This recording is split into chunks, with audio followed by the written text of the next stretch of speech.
Score കാർഡിൽ നോക്കിയാൽ 21 ബോളിൽ നേടിയ 24 റൺസ് അത്ര വലിയ ഇമ്പാക്റ്റ് ഉണ്ടാക്കിയതായി തോന്നണമെന്നില്ല. 114 പ്രഹരശേഷിയിൽ വെറുമൊരു നോർമൽ ഇന്നിങ്സ്.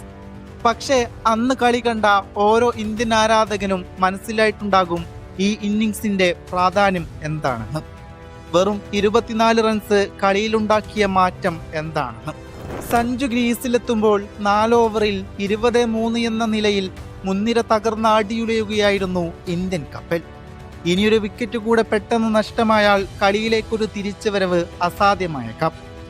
സംഘർഷഭരിതമായ സാഹചര്യമാണ്. പക്ഷേ സഞ്ജു വളരെ ശാന്തനായിരുന്നു. ഷഹീൻ അഫ്രിദിക്കെതിരെ നേടിയ കവർ ഡൈവ് ബൗണ്ടറിയിലുണ്ടായിരുന്നു അയാളുടെ ക്ലാസ് മുഴുവനും. ആ ഒരു ബൗണ്ടറി സംഘർഷഭരിതമായ സാഹചര്യത്തിന് അഴവ് വരുത്തി.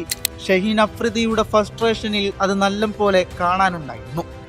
പിന്നീട് തിലകുമൊത്ത് ടീമിനെ താങ്ങി നിർത്തിയ 57 റൺസിന്റെ നിർണായകമായ കൂട്ടുകെട്ട്. സ്കോർ ഉയർത്താനുള്ള ശ്രമത്തിൽ പുറത്തായെങ്കിലും തകർന്നു നിന്ന ടീമിനെ കരകയറ്റുന്നതിൽ സഞ്ജുവിന്റെ പങ്ക് തള്ളിക്കളയാൻ ഒരിക്കലും സാധിക്കില്ല.